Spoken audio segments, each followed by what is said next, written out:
The Blazers are out of the play-in race, but Joe Cronin gets an extension. What does it all mean for Chauncey Billups? Is he next? All that and more on the latest edition of the Blazer Focus podcast. I'm Aaron Fentress of the Oregonian, here joined by Craig Birnbach. Craig, we got some breaking news. Look, the play-in, we knew they weren't going to make the play-in. Although one of us said, I did.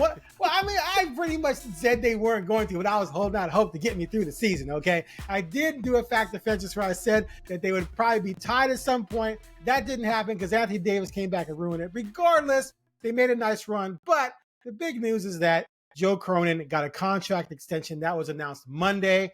Not surprising that he got an extension. A little surprising when it happened. There was really nothing out there that said that anything was being discussed, but they did a good job of keeping that under wraps. But let's just start with that, all right? First of all, do you think he deserved the extension? And do you think that this means Chauncey Billups is next? Because I think the two are linked. And I think the two are linked because, as I talked about here, as I wrote about, when they were 13-28, Cronin went to Billups, said, we need to be better. We, not you better be better, I'm going to fire you, or not bring you back, but we need to be better. Chauncey got them to be better, which I think helped save, if not completely save, Joe Cronin's job. And then I think in return, that's going to mean that it saves Chauncey Billups' job with the Blazers. What do you think? That makes a lot of sense. The problem is we don't really know because the NBA doesn't make any sense. Right. There's that. But we have no idea really what leadership thinks of Chauncey Billups. We now know for sure what they think about Joe Cronin. I was thinking about this. And not only has, Bert Cole and Jody Allen chosen Joe Cronin to extend his contract this time. This is the third time that they have said Joe Cronin is our guy. 1, when they hired him as the interim GM. 2, when they made him the permanent GM. And 3, when they give him a multi-year extension. Right. When we don't even know how long his other contract really was, in that sense, right? So to me, this is a clear message that it doesn't matter what you think or what I think about Joe Cronin. Never did anyway. No, but that they have made the decision that Joe Cronin has done what they wanted, and they think he's done a really good job. Now, I think there's a debate that he has done a poor job in some ways, and there's a debate he's done a good job in some ways. It's not a perfect record by any means. The Denny trade, fantastic. Jeremy Grant signing, awful. So the Dame trade, not great. But Toumani Camara, fantastic. The draft picks, it's still open. Have they cleared out room to make moves and have assets? Yes.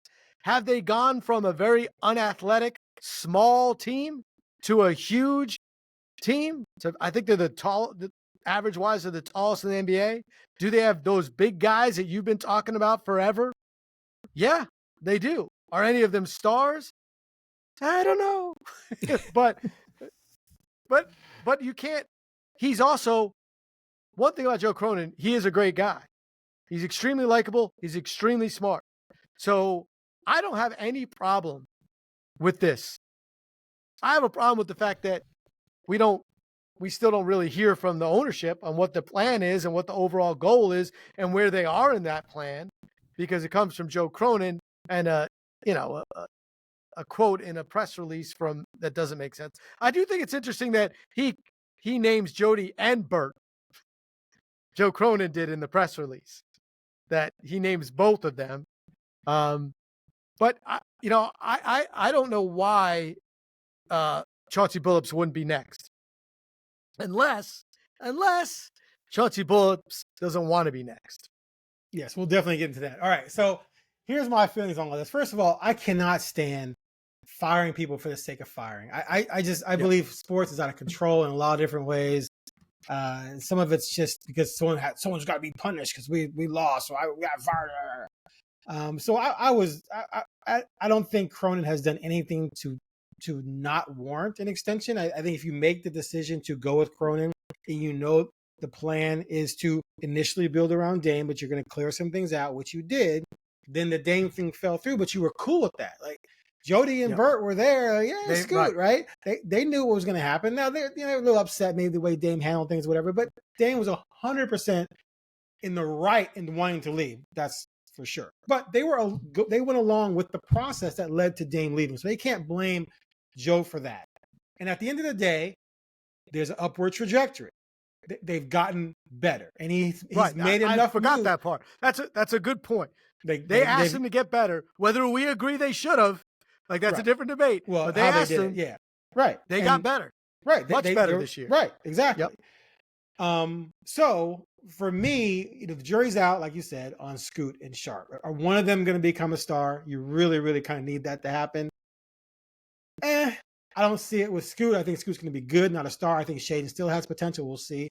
Denny clearly is very good. Is he going to be a star? I'm not buying that yet, but he's definitely good. I think he is a star. He's not a star, dude. Come on. Kamara is a defensive star. Definitely, if he's your fourth or fifth best guy, you're in great shape because he's a good 3-and-D guy. So there's some nice things going on there. So yeah, I'm 100% down with extending him. But to me, nothing is getting better or moving forward or happening without Chauncey. And there was a item in the press release talking about improving the culture, establish a culture. That's Chauncey Billups. Yep. Chauncey Billups comes from a place of winning cultures, right? In Denver, in Detroit, with Hall of Fame coaches. Joe Cronin has pretty much only worked for the Blazers. He's never built a culture. He's never developed a culture.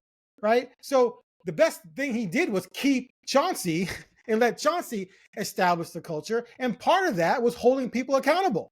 Part of that was dealing with Aiden, what he needed to be dealt with benching Shaden, with doing the certain things he did to say, we're going to play like this. And if you're not down with it, then you're going to be, quote unquote, not quote, but punished in a way. All right. So they go hand in hand. So I'm cool with Joe getting the extension, but Chauncey has to be next. On that front, there's movement going on in that area.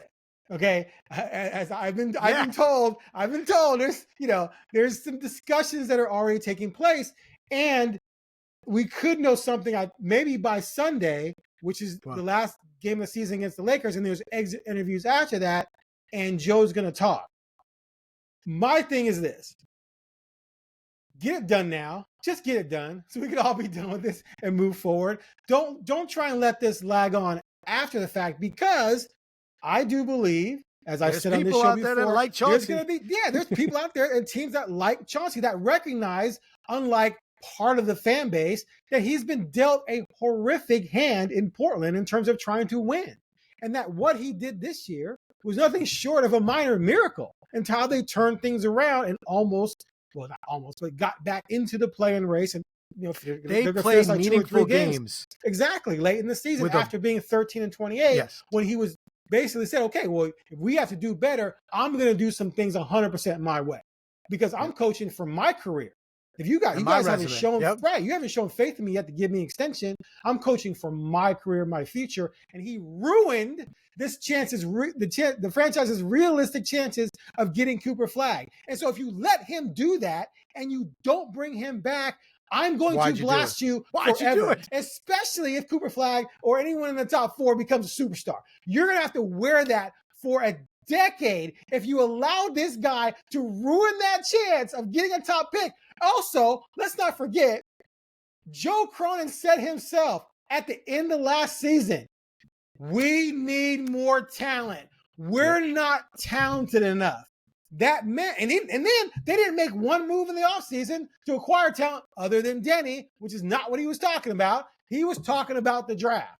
So you can't let a guy ruin your chance to get a high pick and then just not bring him back. It makes no sense whatsoever. But Chauncey does have interest because the rest of the league recognizes the shit show he was given. And so the fact that he's made something out of it resonates. The Suns were interested in him last year. Why wouldn't they be interested in him again this year if they fire their coach? Who knows? Coaches are being fired left and right. He's from Denver. Could Denver be interested? I don't know. They just fired their coach and GM. Who knows what could come his way? My feeling on this is that Chauncey wants to come back and finish what he started.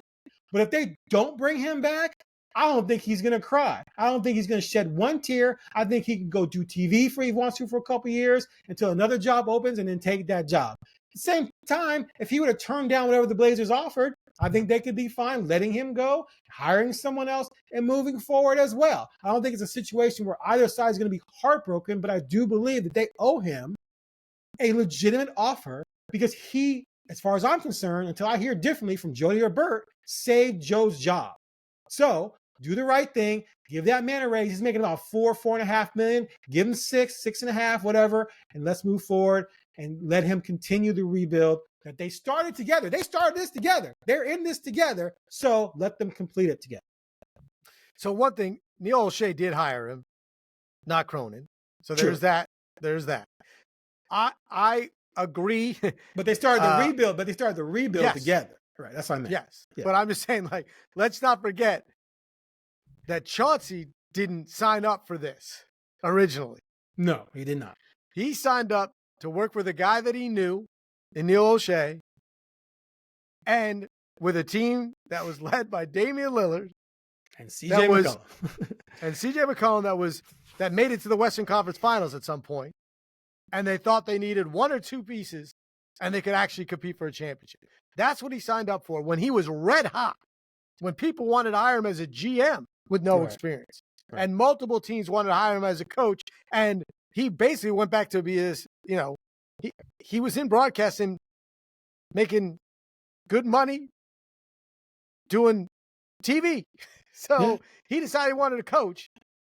And within like 30 seconds, he was one year as an assistant. Boom. So let's not forget that that's where his mindset still is. He's not thinking I'm a coach with one of the worst records in NBA history. I'm the guy who won a championship.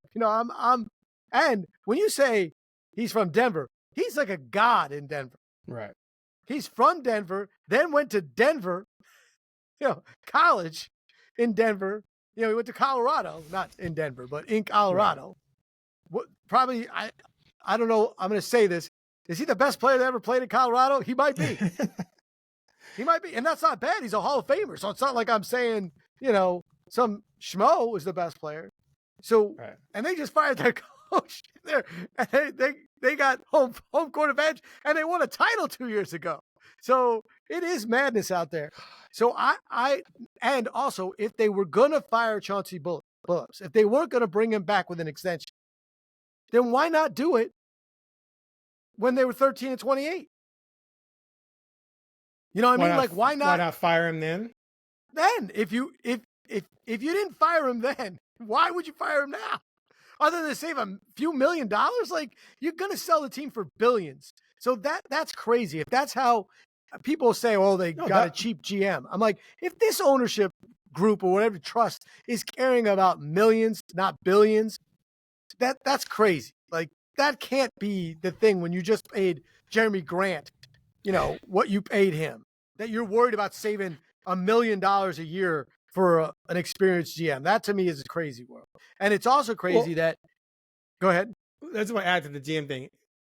And this is not a shot at Cronin, but if they open the job, do you think there's going to be a lot of more experienced, proven GMs who are going to be like, oh yeah, I want the Portland job with the way it is right now, with owned by a trust, ownership, and a chair and Bert control? No. So part of that is this is a perfect situation because Joe's already in house and Joe is willing to take the job because Joe didn't go out to interview for a bunch of jobs and wasn't a top candidate around the NBA. Yeah. So he got himself a great opportunity with the firing of O'Shea. Mind you. Well, yeah, but I'm saying it wasn't just 5 or 6 teams lining up to interview. And I'm not saying that never would have happened. I'm just saying in that moment, this was a great opportunity for him.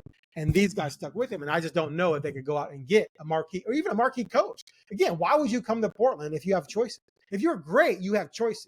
Why are you picking Portland? Unless the money is just stupid because it's owned by a trust and that Bert and Jody are behind the scenes pulling the strings and you're not sure what their agenda is. So go ahead.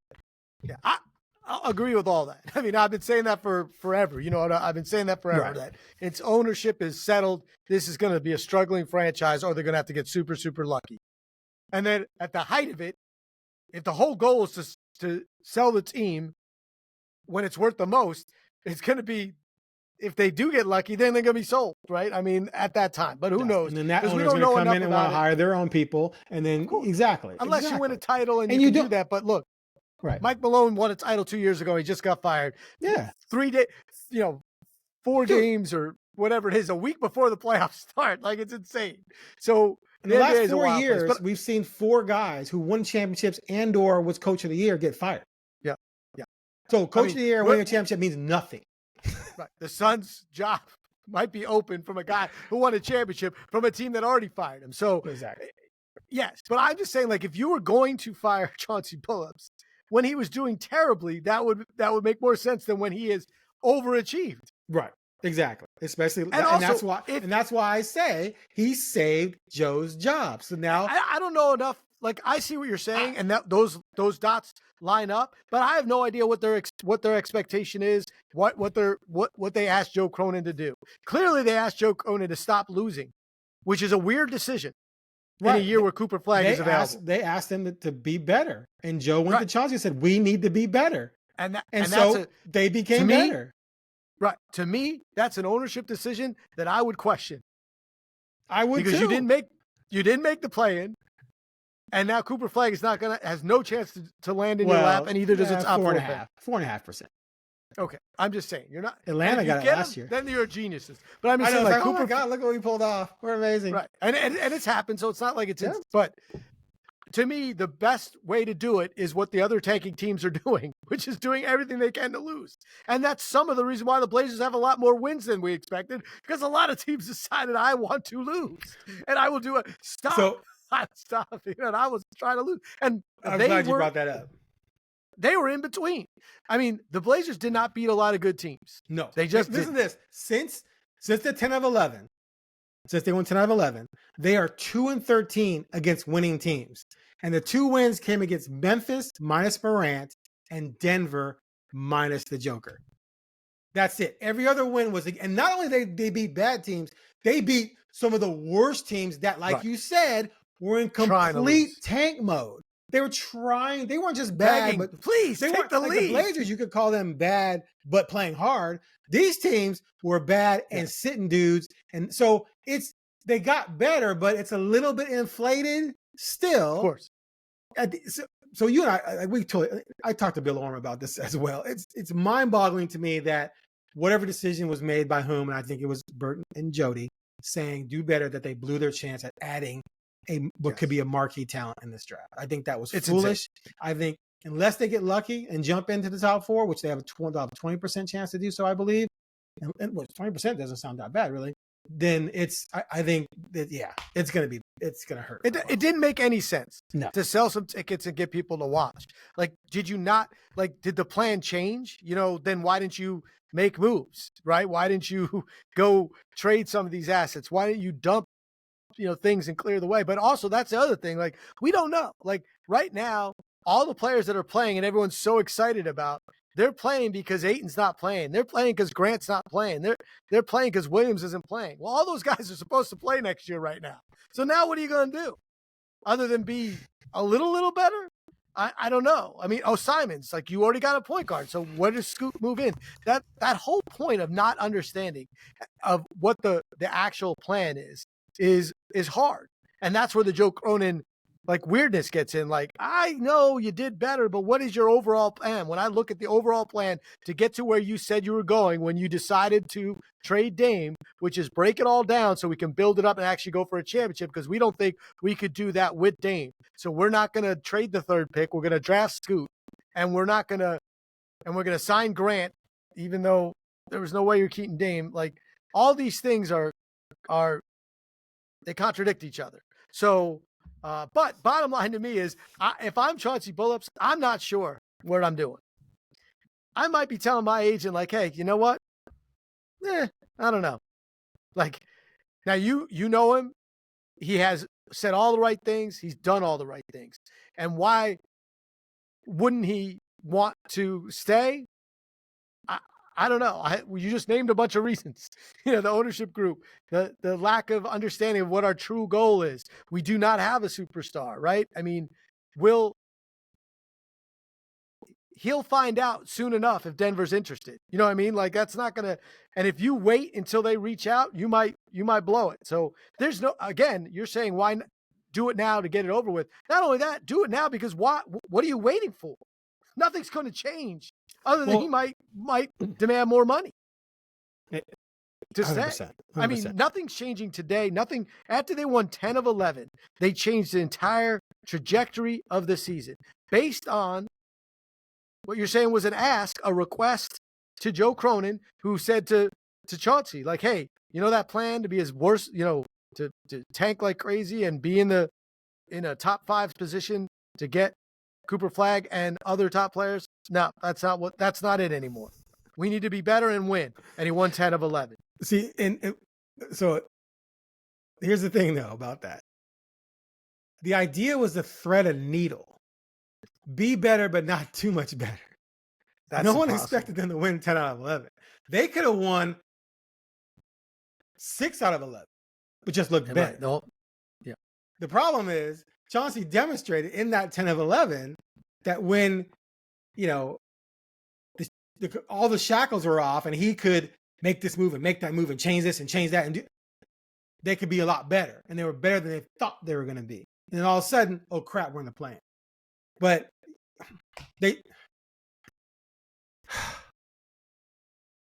so it's funny because Bill and I talked about this just an hour ago. So, okay, let's go to the next. Let's say they come into next year with the exact same roster and maybe make a couple tweaks.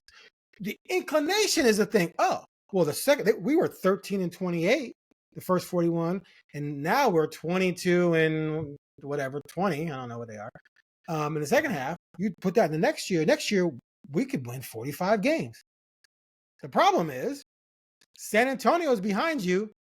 Yeah. Assuming Wemby's fine, who would you rather be, San Antonio or the Blazers?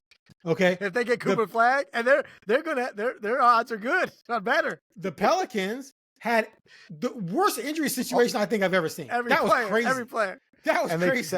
So if they come back healthy and add a nice young talent, they're better than you. So you're 11th right now, but you're 11th because 2 teams who have way more talent than you two suffered massive injuries. And De'Aaron Fox was just added midseason, so they didn't have him all season with playing with Wemby. So those 2 teams are better than you. So now you're 14th because who ahead of you are you better? Now, if Kyrie doesn't come back, could you be better than Dallas? Maybe. Sacramento, I think, I don't know. Memphis, no way. Minnesota, no. So the West is just ridiculous. Utah, they add Cooper Flagg to Lowry because they were clearly tanking. To Lowry and Collins, maybe they make a couple moves. I think you're probably with them, tied with them. Because as much as you love Denny, he's not an all-star. As much as everyone loves Tumani, he's not an all-star. As much as Shaden some nights looks great, not an all-star. Scoot's not even your best point guard. Your best point guard's not an all-star. Your center, not an all-star. And he's so up and down, you can't fully trust him. Your new center has some nice things he does, but he's kind of a one-way player right now, and is not likely to be all NBA, which means your 3 lottery pick rookies, none of them will have been all rookie. Not all NBA. So what really do you have? Now they do have those picks, the Milwaukee future and the swaps that are very valuable, especially if Dame, heaven forbid, can't play again, right? Or isn't the same guy, and then Giannis wants out, and that franchise sinks. You got those picks; those are gold. You could probably trade them for someone, but who are you going to get that will come to Portland and want to stay long term? Because that's always been the problem. You can get they could have traded for Kawhi, they could have traded for Harden, 1-year rentals. So it's I just feel like they just blew that opportunity. I mean, we talked about it for very little. My point is their trajectory went up, but then it's going to flatline until you get a star. It's going to flatline. It's going to be just like this. And teams are going to race by you. Some are going to fall. Some are just race past you because they have stars and you don't. And I agree. I mean, I've been saying that forever. And it's shocking to me to see and read and how happy people are with the quote unquote improvement. And I'm like, okay, but you also have 4 guys that aren't playing right now that you're paying real money to. And also, with Simons in the way for your number 3 overall pick. So what are you going to do with this logjam? I mean, I don't know if Robert Williams can ever play. I don't know. But you can't have Jeremy Grant making that money and not playing. So you got to get rid of him. So, and to get rid of him, you're going to have to dump him because no one's going to take him and give you anything. The Ayton thing, I don't know what to do with that. I don't know what to do with it. I mean, you got to keep him probably for one more year. So Clinton's not going to play. He only has 1 year left on his deal. So if you keep him. That's what I'm saying. I mean, or if you get but if you trade him, again, you're not going to get assets for that. So what's the point of trading him? So I just don't know where this stuff moves, in what direction. And while I think players have got better, I think Denny has chewed up really bad teams. He's just chewed them up. He turns the ball over to him. And guys have been out, which allows him more shots, more opportunities to pad his stats. Of course. Right. Give the ball to him because you're certainly not going to give it to Ayton because he's not there. You're certainly not going to give it to Grant because he's not there. So you're not going to give it to Tumani if he's not at the three-point land or going to dunk. And also, he's running the point a lot of the time, which is not ideal for the fact that you have Scoot. And Shaedon has had moments where he scored 35 points, but you look at his shooting percentage, and we're still talking about the same exact problem. The guy can't make threes consistently. And to be a NBA 2-guard all-star, you can't shoot 30% from 3. You just can't. That's not a thing. It doesn't exist. So we have those problems, and you decided that the play-in was. I mean, I know I'm getting old, but when people talk about the postseason, they were playing meaningful games. I'm like, it's for the play-in. It's made up. It's not even real. It's for the play-in at 10 games under. Right. I'm like, and I don't think last year 500. Hold on a second. Let me check this out. It's just they threw this in to. This is exactly why they did it, because they got fan bases that are we're playing meaningful games. Right. I'm like, you're meaningful games. You're 10 games under 500, and you're trying to get into a situation where you're going to get your doors blown off.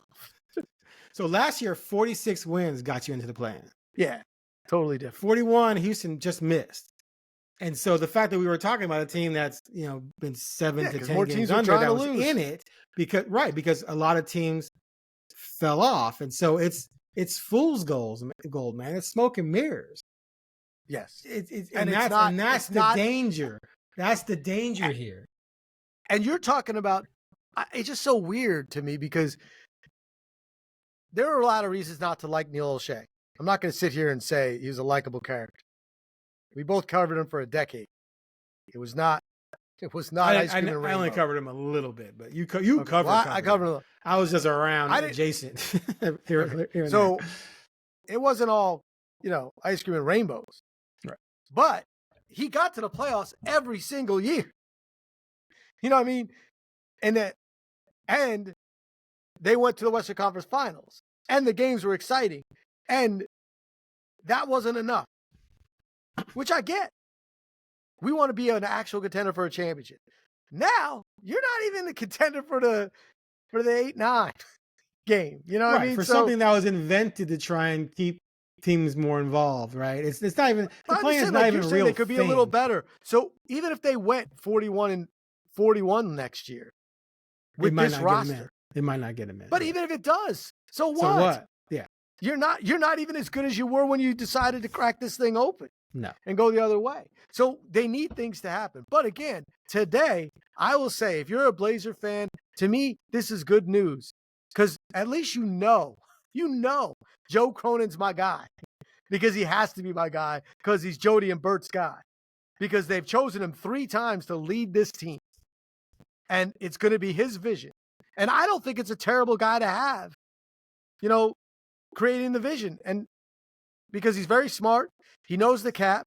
And like you said, he's done okay. Great? No, but it's all right. It's better than firing him and gosh knows who you get, right? Who doesn't know.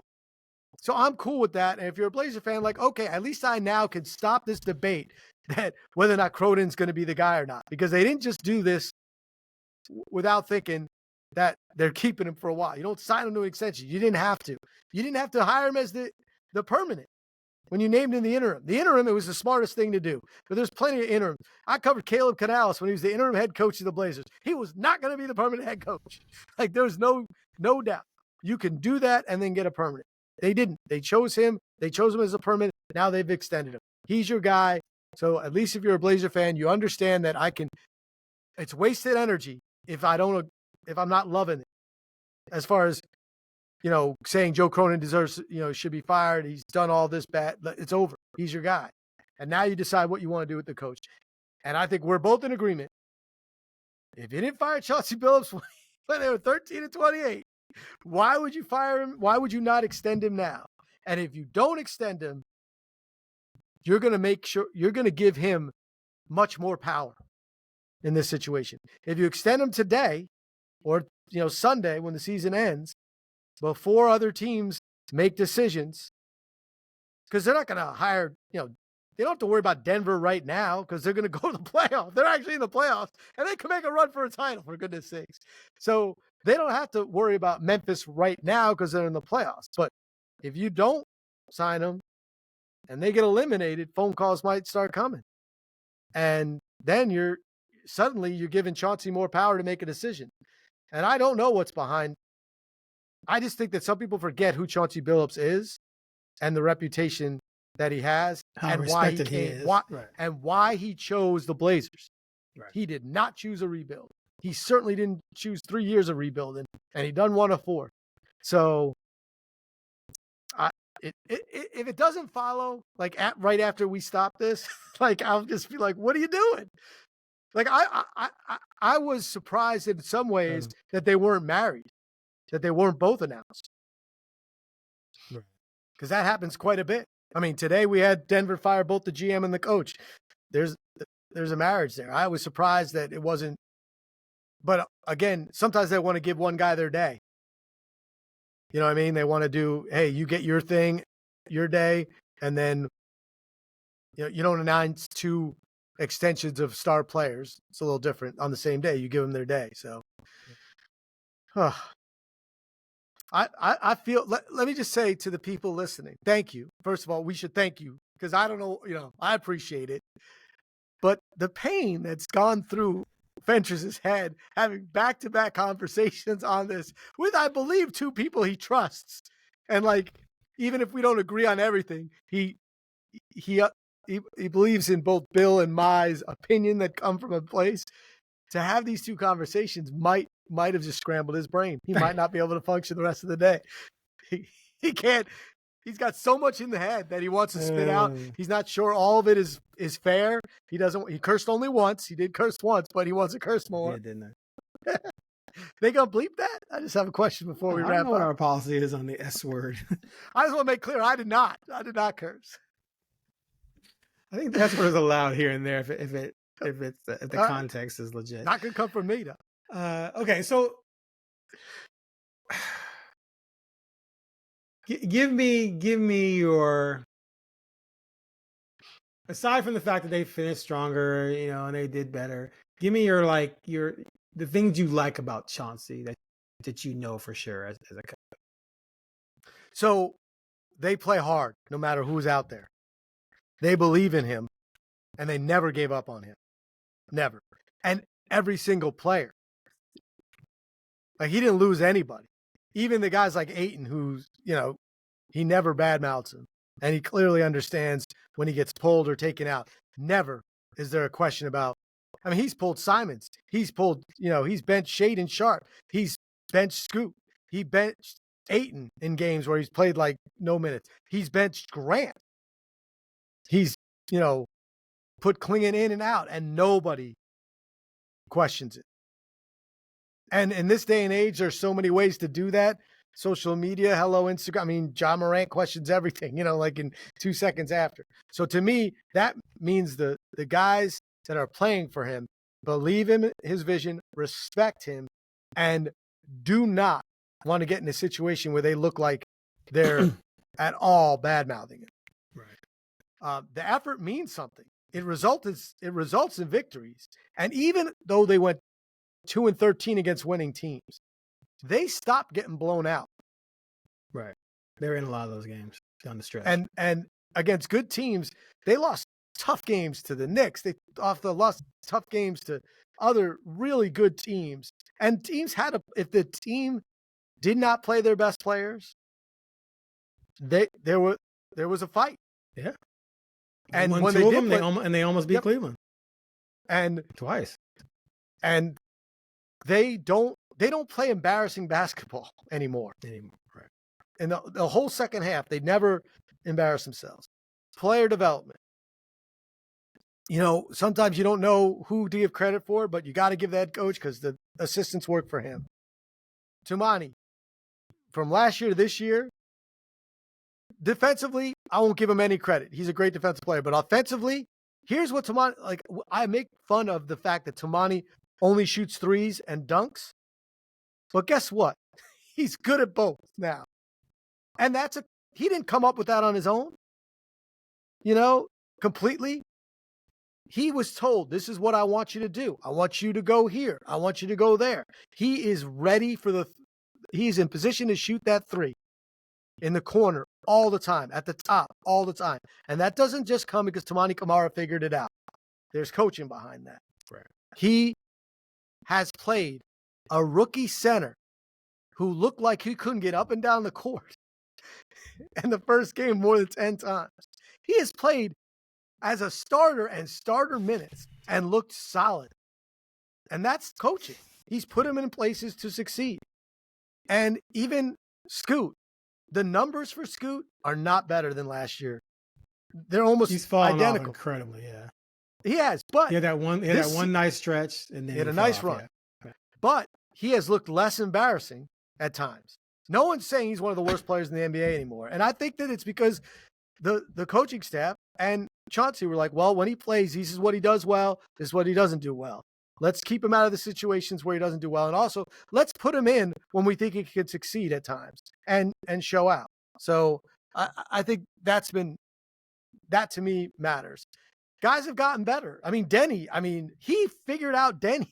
Like, okay, we don't have this, and this. Unlock it. Go, buddy. Denny.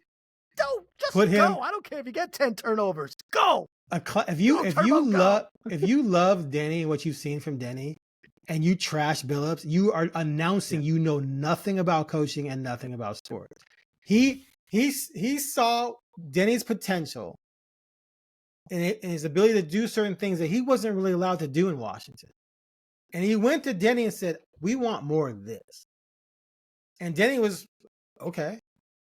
And he went out and he struggled, right? Yes. We saw him struggle. He struggled. Dude was missing layups left and right, or turn it over left and right, or just making bad decisions. It was because he'd never been put in that position before to be that guy, to be basically old school, right? Magic Johnson was a 6'9" guy who grabs a rebound and goes the length of the floor. Yep. Magic's Magic Johnson. Denny was a role player on one of the worst teams in the league last year, and your coach is telling you, we want you to do that. Well, he's got to learn to do that. You can't just magically do it like on a video game. You have to learn how to do it because you're doing things you haven't done before. Your reaction is going to be off. Your timing is going to be off. Your vision is going to be off. You have to go through it over and over and over. You're going to get better and better and better. And Chauncey empowered him to do that. Now, he did take him out of the starting lineup because he was really struggling, but he didn't give up on him. He's still, I want you to be that guy. And then he kept getting better and better and better. And all of a sudden, boom, he blows up.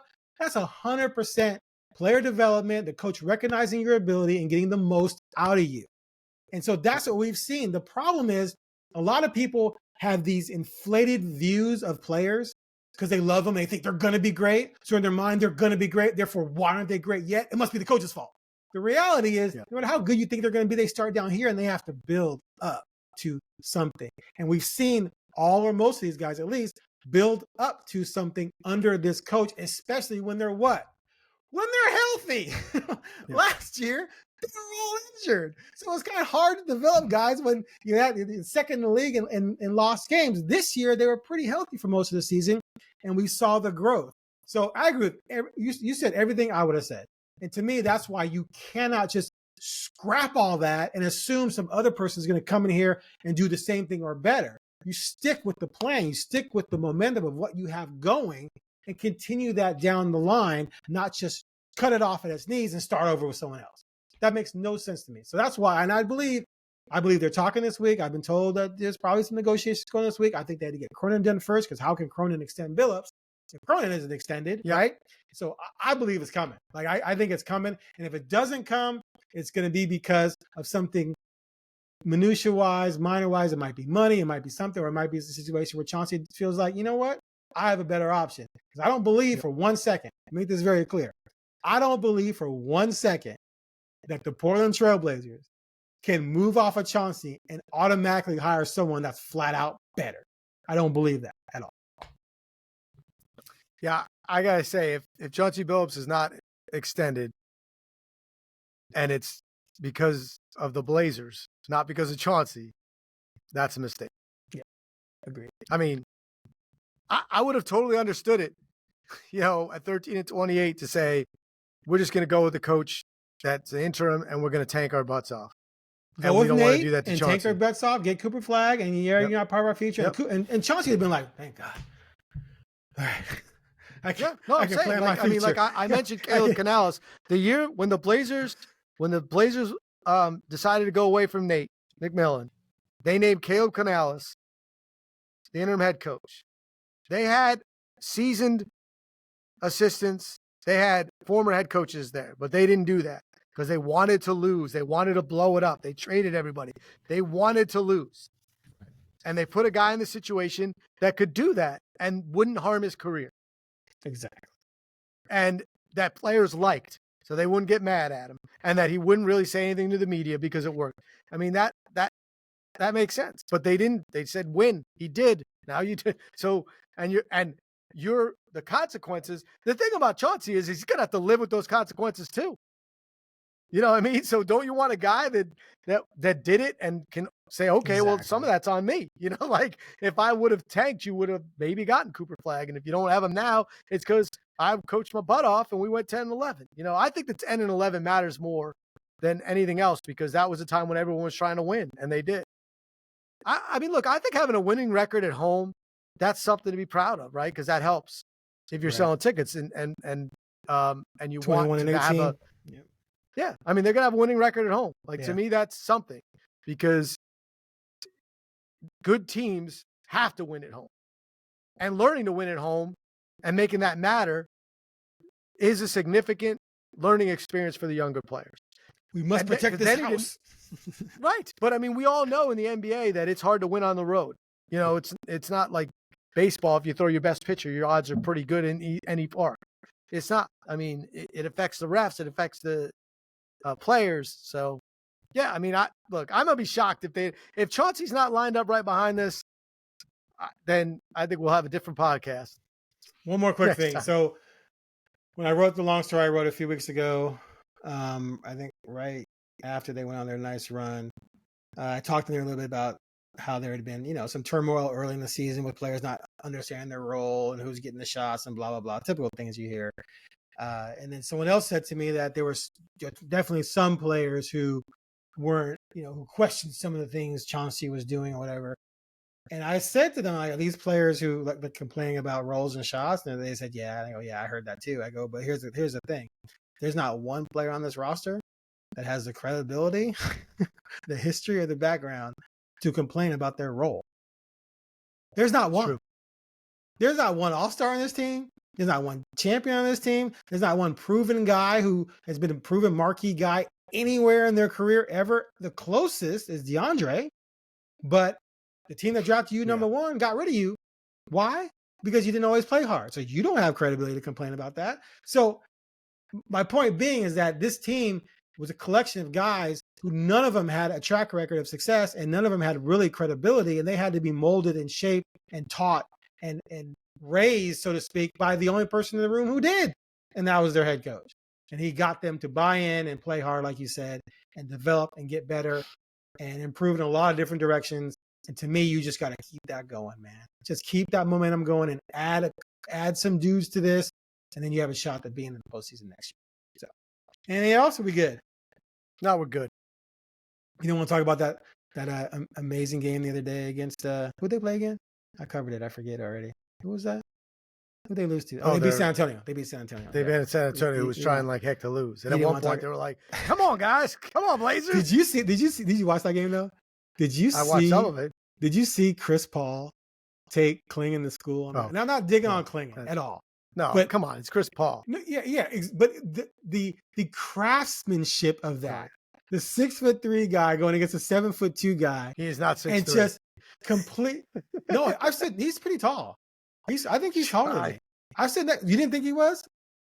I don't Everyone's even taller think than he's you, listed right? at 6'. Anyway, I'm gonna look it up. I don't. The craftiness of that was just, I don't know. It was just impressive. But great lesson for Donovan. All right, that's it with the Blazer Focus podcast. We are going to come back. They even list him at 6 feet tall. They don't even try to lie. Oh, is he listed? Okay. Chris Paul's 6 feet. Okay. Then he's 5'11". My bad. Anyway. Hopefully when we come back, it's to talk about the Chauncey extension. Either way, exit interviews are Sunday, and we'll have a lot to talk about after Sunday, no matter what. Thanks for listening to the Blazer Focus podcast. We'll be back soon.